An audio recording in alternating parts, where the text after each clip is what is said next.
Hello, everyone, and welcome to my podcast. I am your host, Adrian Danila, and this is the podcast Multifamily Chronicles. My guest today is a very special guest. Her name is Sarah Thompson. Sarah is corporate recruiter with the Life Properties, and Sarah is fairly new to property management. Welcome to the show, Sarah. Thank you, Adrian. I'm happy to be here. Let's start by you telling a little bit about yourself to the audience, introducing yourself, and tell us a little bit about your background. What did you do before property management? Yeah, absolutely. So I actually started my career in human resources, focused primarily on benefits administration. And I think that kind of cutting my teeth on that section of HR taught me that I enjoy working with people a little more directly rather than just dealing with the back end of their benefits issues and things like that. So from working in benefits administration, I got to start as a recruiting coordinator with a home builder. So focused on basically hiring for salespeople in sales offices, construction team members, and also a bunch of corporate roles. So I spent 5 years with that company and then got a lot of great experience and just a very systems-based company. And from there, moving into property management with Olive Tree Holdings and the Life just this year. So far, I've seen a lot of similarities. So when I'm recruiting for property management, instead of sales counselors, I'm recruiting for, the property management team members. And then even on the construction side, Olive Tree Holdings and the Life are vertically integrated. So we do renovations on properties. So I still get to recruit for the construction team members, but also a huge focus on maintenance as well. So it's been really interesting, but still learning a lot. It's not exactly the same, but enough for me to do what I need to do as far as recruiting goes. Sarah, what would you say is the main challenge that we have in our industry on the recruiting side? What would you find to be your main challenge with recruiting qualified personnel? And I will say specifically for maintenance, because I wanted to make this conversation, general about multifamily, but specifically about maintenance, because that's the hottest topic that everybody talks about nowadays. Sure. So I think that what we're all starting to realize, and I've even learned this from speaking with you in other conversations, listening to the different podcasts that you've been featured on, a lot of this boils down to how are we, sweetening the pot? How are we competing with not only other multifamily players in the industry, but how are we competing with general contractors, people who are looking for the same types of candidates that we are for these maintenance roles, who may just be in different industries altogether?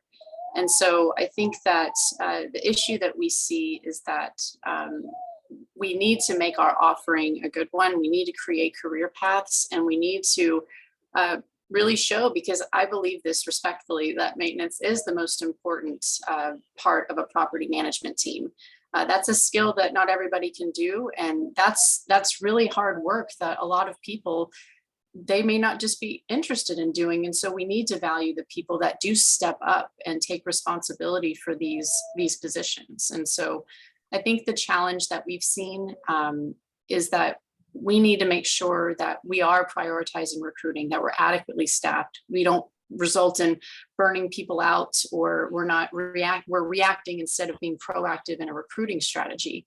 And then another issue is transparency. I mean, when we're looking for these people, we want to make sure that, just as you and I would want to understand what we're getting out of a deal, that we're transparent as much as we can be about salary, that we're transparent about what we're really offering. Because they could be doing a job that requires the skills they have, but in a completely different environment. And that's really what we have to realize, is that we're up against a lot more than just other properties competing for these people.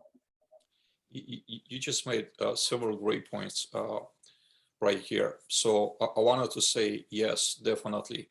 It takes many, many years to build a skill set necessary to be successful as a maintenance professional, because in trades, for example, right, you could become a great HVAC technician. It might take 2, 3, 4 years, sometimes less than that. But then we have to be over average good in HVAC, electrical appliances, carpentry, plumbing. So many trades. We have to be able to perform over average. And that takes a very, very, very long time to build. So when you're looking at someone, a professional that, pretty much learns all of their career, and they're bringing 5, 10, 15 years of experience to the table, you have to show them respect. That's the only way you're going to make that person feel valued, right? Mm-hmm. Otherwise, they're gonna look for a different place that actually does value what they have to bring to the table. And like you greatly mentioned earlier, is not that we're competing against each other like management companies. We're competing against everybody else. Believe it or not, even Costco warehouse has job opportunities. And I've done this a little research myself about a month ago. Their job opportunities for warehouse workers are really very competitive, neck and neck with what we offer for start for a service technician. So when you put that, when you factor that in, and when you add that, our jobs are requiring on call on top of, just day-to-day stuff, like how can a person choose multifamily and not go to be like, how do we incentivize that, right? Mm-hmm. So those are definitely great points I wanted to, wait on a little bit. Mm-hmm. Now, Sarah, great resignation. This is the topic that's on everybody's, lips and in everybody's minds. What's your take on it? How do you think this whole thing started, and where are we heading? And how are we equipped to handle as an industry? Sure. So I feel like there's nothing too profound that I would say that hasn't been said before, but I think that it does come down to the priorities of candidates and the expectations that they have of employers. And I say it respectfully because I know it's easier said than done in some ways, but it's a matter of employees now realizing it's a two-way street now more than ever when people are interviewing. They're going to have to put their money where their mouth is. It's not just about talking about their employees and about being about their employees. It's showing it in the form of fair compensation, in the form of transparency where you can give it or as early on as you can in the interview process, and ultimately flexibility. I mean, where we can work from home and reasonably accommodate that. I think that's a competitive edge that other people in other companies are really taking advantage of, because they just see that that's appealing to people and that they can be trusted to do their job and just do the thing that they're being paid to do, no matter where they are. And I think a big thing as well is having a path for people to grow on who want to stay with a company long term. I mean, you can't just increase the responsibilities they have without increasing their compensation. And people want their earning potential to stay consistent. At least they know that they're being valued in that way, and not just like, oh, you can do this and more things get added to their plate. So I think it's a wake up call for everyone, for candidates to know what they want and feel empowered enough to ask for it. And then for employers to step up and really evaluate how they can stay competitive with companies who see that top talent, they're going to be just as selective as they are whenever they're looking for the right fit. You just said top talent, right? It's very interesting because sometimes I see the canvas on LinkedIn, on other media sites saying that we're looking for superheroes. So the first question that comes to mind is, are you offering superhero pay? Yeah. For superheroes? That's the first question that I would always ask. You need. Besides the fact that that kind of sounds, to me, that sounds a message that you're kind of desperate, right? If you're in need of superheroes because you need someone to save the day for you, right? Yeah. So those are the first questions that come to mind, right? When I say it. Sarah, company culture. I want to talk a little bit about company culture, and how important the culture is. What's your take? How important the culture is in the whole big scheme of things in, attracting talent, in retaining existing talent? Mhm. And I'm sorry if you hear the cats. I feel like culture ultimately starts with leadership. It bleeds down into everybody that they touch. And so whenever we're looking at whenever we're interviewing, and especially in my world, the number one reason people are motivated to make a change from different companies they're with, it usually does boil down to culture. Culture is always in that answer. And I think that it's extremely valid because a toxic culture forms when leaders tend to rely on toxic positivity instead of reality when they're addressing the issues of their people. And then also when there's inconsistency in the expectations and there's no real, I guess, hard line for people to know, like, this is what we expect, and we're keeping it across the board so that everybody knows what we're looking for and what we're looking to provide to people. Because ultimately, and again, always respectfully, even though it's my opinion, culture is kind of a tough pill for me to swallow at times, because I don't really care much for buzzwords and fluff. I want people to be okay. And I want people to have what they need to get a job done in a safe and a supportive environment. And I ultimately want what I say in a phone interview to be the reality that they experience when they take a job with us, with the company that I represent. That's all that matters to me. But I think that at the end of it, culture is a full contact sport, meaning that it can't just be dictated from above. It's got to be cultivated with the people that you're applying it towards, and that involves being involved. You said something that really touched very deeply, right? Toxic positivity, right? That's that's something that's very, it's a theme that's very, very close to my heart to address, right?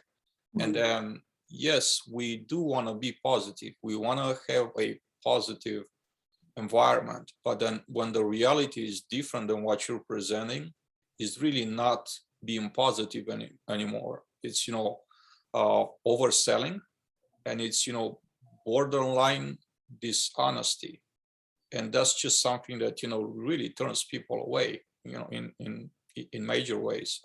I witnessed myself throughout my career, and especially lately, I witnessed situations where literally employees, they were hired, they went on their first day, they went to lunch, and they never returned to work. And it takes a lot for something like that to happen, but also it doesn't take a lot. Like, someone would know immediately if that's going to be the place for them or not. And the current environment that we're in, you mentioned this earlier, it's absolutely 100% right. People do have options. So they know, like, they're learning. They always have options, in my opinion. They always had options in the past too. But they're learning, more and more and more people are learning that the options are there, and there's plenty of options, right? Opportunities. So they're not in a mindset of, oh my God, I need to be here for 2 years because it's gonna ruin my, resume, it's gonna ruin my reputation. No, if it's not for me, like, I'll just get up and leave. Like, that's it, I'm done. Like, it's not for me. I don't have to be here. Like, I don't owe anyone like this type of, I guess, tenure just to prove a point that was valid, like, 10, 20, 30 years ago, but today is pretty much out the window, right? Do you disagree? No, I agree with that. I think that everybody is now feeling more empowered to not stay at a place that makes them miserable. I think that with COVID and everything that's happened, people's priorities have changed. And I think it's in a good way. I think that gone are the days where people feel like they're a slave to the work that they do, and they actually care to try to find maybe not a dream job, but a job that doesn't bleed in negatively into their personal lives. And if they're in an environment that's not toxic, or in an environment that is toxic and nothing's being done about it, then that's not their problem to have to stay and deal with. No one gets paid enough to deal with that. And I think that's why it's so important that when we're thinking of creating better cultures, again, it's cultivated with the people you're applying it towards, and that involves being involved. It's knowing who your people are, not just who you want them to be. And it's also knowing the individuals who keep the lights on in various roles throughout your company. I mean, they need to be knowing what's going to empower them to achieve the results that you want to achieve, and not just projecting plans without a roadmap to get there. And a lot of the environments are really just, they can be negative or positive, but usually it just depends on clear direction. And I think that great cultures are created from seeing and listening from the ground up. Because if you consistently have these issues where people are leaving, and it's not that we're having them leave, they're leaving on their own, that's whenever you got to get boots on the ground and go check out the operation. Absolutely, absolutely. And you did say yes, you got to be in contact with people. You always have to be in contact with people. Like, you can create like you can be into your own propaganda. Like you can't, is that saying, don't get high on your own supply, right? Yeah. And we see this all the time, in all honesty, to where, companies are putting, some great goals and, great quotes on their websites. And, this is, we have a great culture, they're speaking about, but when it comes to, walk to live that culture, it's not, there's a disconnect. You don't see that in actions. Or even though I'll say, at the very top companies, people C-level and vice president level and regionals, they might believe in it, but there's a disconnect. They're not really interacting with the teams, with the sites, and show them this is how we live, this culture. So it stays into a wishful thinking shape. Like it doesn't really end up taking shape at the site level. And in all reality, this is where all the actions happen. This is where the producers are, right? Yeah. For people, without people at the site level, none of us will, corporate level will have jobs. Correct. I believe that. And additionally, I think that it's also about the layers of support, right? And I know that's something that the Life Properties does and is still striving to do. We're adding additional trainers. We recently had 2 promotions to regional vice president to serve as a layer underneath our director of property management. We're trying to make sure that where we can have additional support and oversight, that it's not getting bottlenecked, because we just are structuring ourselves to scale right now. And I think that knowing that training is usually the answer to a lot of the woes on the property level, but also having the regional managers who are going to be boots on the ground, checking out their operations too. Just having the right ratio. I know that's something you and I have talked about before. You were telling me like the ratio for not only the, having the regionals and the vice presidents, trainers, whatever, it's also about how are we helping our maintenance employees? I think that our company is addressing a lot of these things right now, and I'm really proud to be a part of building that. And I'm hoping that it's only going to get easier, because there's going to be enough layers to make sure that things don't fall through the cracks, things that we can fix. It'll be nice with how fast we're growing, just to see if we can't just duplicate the success we find in one place into the next, and get it to that point of being a well-oiled machine, not only as it is now for the acquisitions and the plans that we have, because everybody's really great at that, but in the areas that we know we can improve, making sure we're adequately staffed, making sure that training and onboarding are a priority always. We're on a great track towards that, and I'm really proud of what our company's doing. But I think that, culture is definitely, it's a buzzword that kind of gets me sometimes. I just want to make sure that, and my old company used to say this, like, you're not over promising and under delivering. That's just not what I want to do as a recruiter. And I know that that's not what my company wants to do at all. We just know that we're all working hard. Everyone's in the trenches, and over time, we're going to get to a great spot where there's enough oversight to make sure that we don't just talk about it, we be about it. That's great to know. I encourage everybody that's watching our podcast today is to check out your company. Sounds like there's great things happening out there, and Sure. there's more to come. And it's also very encouraging to hear from someone like you that, hey, everybody acknowledges, and it's not just the acknowledgement that we have an issue, but we're doing something about it, right? That's very, very exciting. I love to hear stories like this all the time of companies that are really taking initiative. They're not waiting until it's critical, like it becomes a huge massive problem. Like we're working on fixing it, right? One of the reasons for us to have a very high turnover in maintenance is really burnout. What are your thoughts on burnout, Sarah? So I think that this is more on again, I always think that this is part of a manager's job is to be aware. You need to listen to your employees. You need to pay attention. You need to ask questions. Staffing is, and that's my wheelhouse and that's my accountability. We need to make sure that there's clear communication with properties, with recruiting, making sure that we speak up and advocate for people when they're showing signs of burnout, or if the short staff situation has been prolonged. I mean, there's only so much that I can do from behind a computer screen while you guys are actually out in the field and boots on the ground seeing what's happening. So I think just communication, ultimately making sure that, hey, we're kind of in a critical stage here. This is what we're seeing, making a game plan, and also listening to the employees, caring about what they have going on or what you're seeing, making sure that you ask great questions. That's how you kind of, follow through with the core value, because everybody's values include being a people first company. But at the end of it, that's how you do that, by listening, asking questions. And it's just kind of being more human than just focusing on results or what is or isn't happening. Yeah, and I think if you're really focusing on people, on individuals, people as individuals, right? Not as a whole, like as a group, right?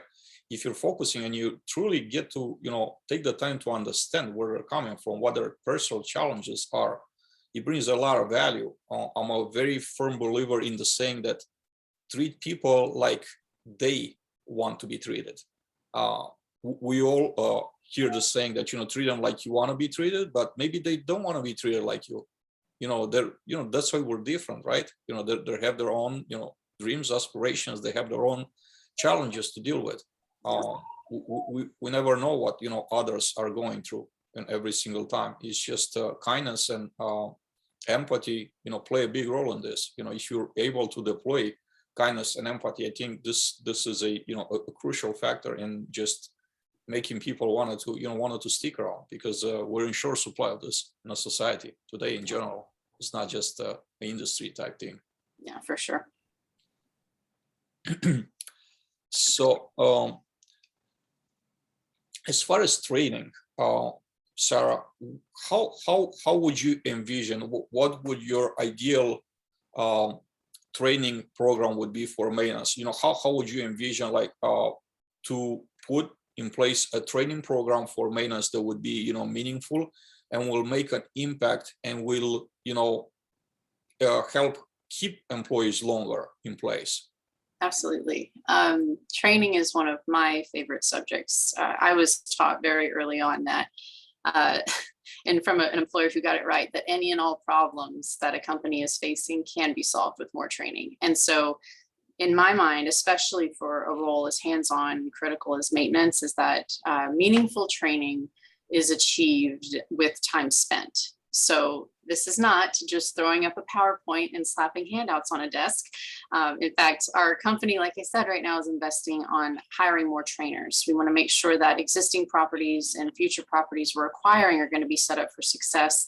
But at the end of the day, for maintenance, I think that whenever we talk about regional trainers, most of these people are focusing on the leasing operation. We need to shift gears. We need to shift that. And we need to have someone who is going to be that dedicated person to And even if it's in the form the way that we have right now, we're structured with the roving maintenance team to provide that guidance and support. I think that we do need to make sure we're prioritizing every aspect of the property management team.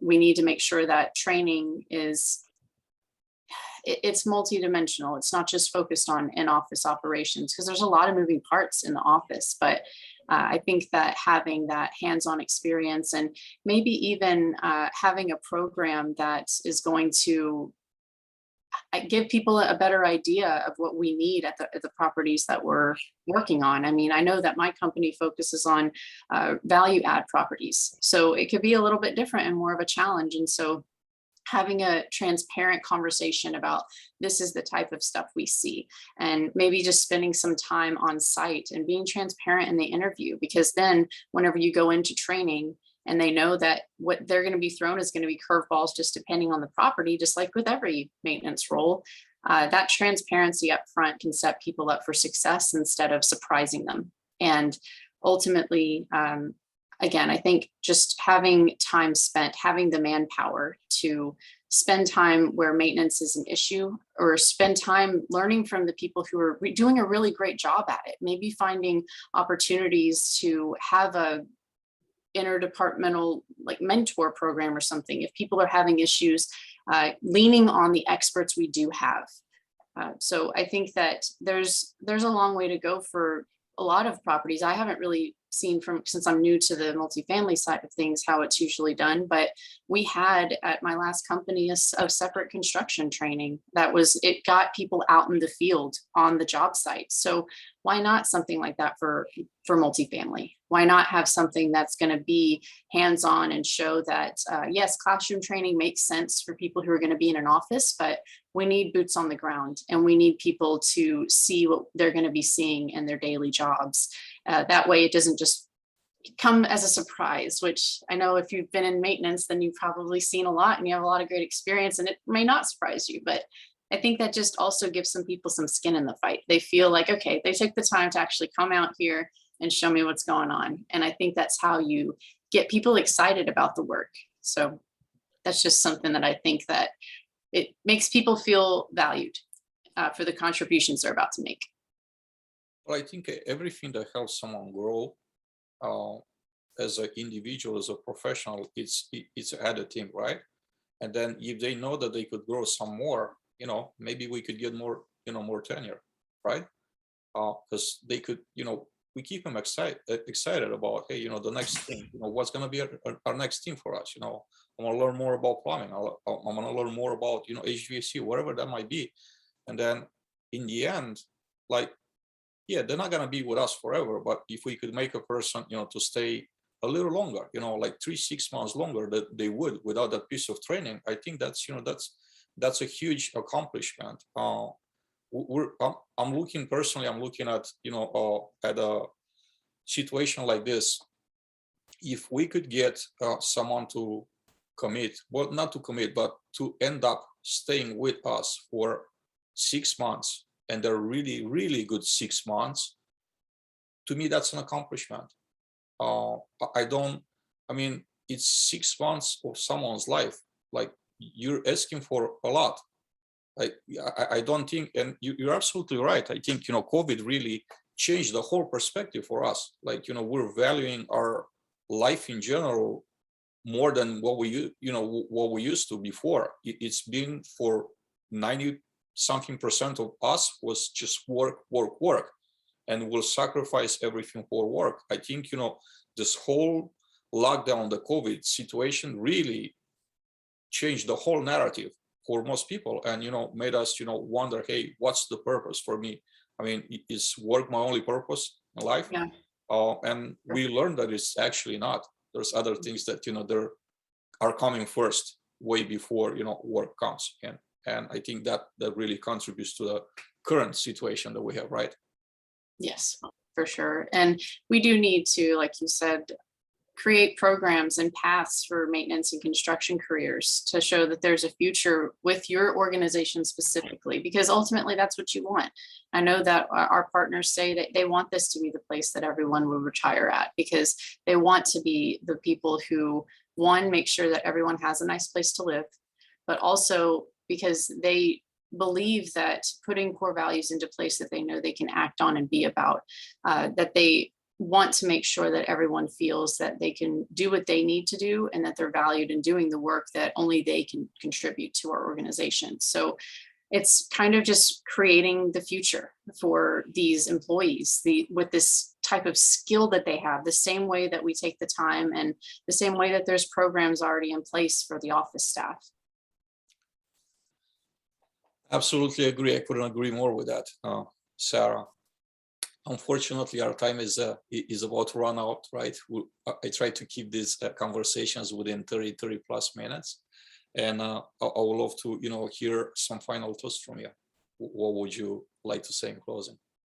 Yeah, so just to close out, I appreciate you for thinking of me, allowing me some time to talk to you, and also apologize if you heard my cats running in the background. But other than that, I believe in what my company's doing, and I know that we do care enough to focus on the needs of the employees, and we hear what they're saying, and we acknowledge training opportunities that we may have as the employer, and just really paving a way to do what we say we're going to do, to act with integrity, not only for the residents that we're serving, but also making sure that we're providing opportunities to the people that are here with us in the trenches, making it happen every day. So I appreciate you allowing me some time today to, I guess just talk about the hot items, because it really is a very awesome learning experience for me being in this industry. And